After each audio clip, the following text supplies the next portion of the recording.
तो बेटियां आजकल बेटों से कम नहीं है। तो माताओं, हम जाते हैं डॉक्टर के पास, चेकअप कराते हैं, बेटा है तो ठीक, अगर बेटी है तो भैया हमें नहीं चाहिए। अभी कुछ दिन पहले देखा था कि कचरे के ढेर में बेटी पड़ी थी और उसको पॉलीथीन से कुत्ता उसको उठा के ले आया था, ऐसा न्यूज़पेपर में मैंने पढ़ा था। अब वो जीवंत थी और उसको जो फिर उसको वृद्धा उसको बाल आश्रम में उसको रखा कर उसका पालन पोषण किया गया। तो माताओं, ऐसा भयंकर पाप भगवान, जैसे कंस पापी था उसको तो डर था, लेकिन आपको कौन सा डर है? ये क्या डर, ये क्या कोई डर हुआ कि बेटी आपका बेटी है तो बेटी ही, आप भी एक बेटी हैं, आप भी एक बेटी, एक माँ है। तो चाहे देखिए, जब नवव्रत आते हैं या कोई भंडारा पूजन इत्यादि करते हैं तो बेटियों को कुमकुम लगा के, बंधन लगा करके, उनसे चरण स्पर्श करके उनसे आशीर्वाद मांगते हैं कि हे देवी, हे भगवती माँ, हम पर कृपा बनाए रखना, हम पर दया बनाए रखना।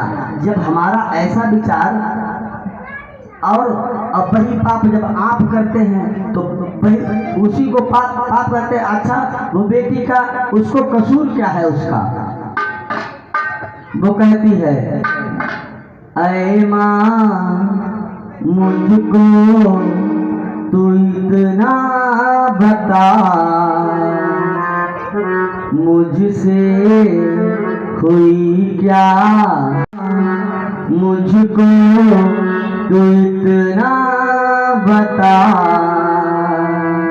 मुझसे हुई क्या कोई खता, तेरे घर की शोभा बनूंगी मैं माँ, हर बात चिड़िया सी चहकूंगी माँ। ऐ माँ का प्यार जता, मुझसे हुई क्या कोई खता। पत्थर बन गई माँ की ममता, ना बाबुल ने प्यार दिया और जन्म से पहले प्यारी बिटिया को जन्म से पहले मार दिया।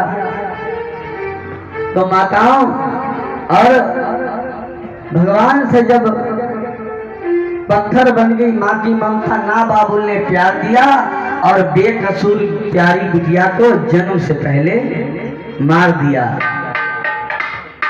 तो कहा है, तो सबको जो दे रहा है परमात्मा, जो दे रहा है वही हम सबको स्वीकार करना है।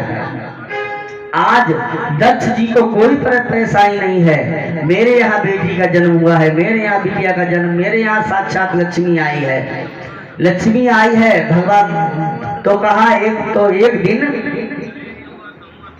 नारद जी पहुंचे हिमाचल जी के, हिमालय जी के यहाँ, हिमाचल जी के घर पहुंचे नारद जी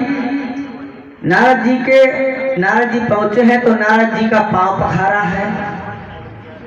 पांव पखार के नारद जी का स्वागत किया है, अभिनंदन किया है, चरण धुलाए हैं, फिर आसन दिया है, जलपान इत्यादि दे करके फिर नारद जी से पूछा है।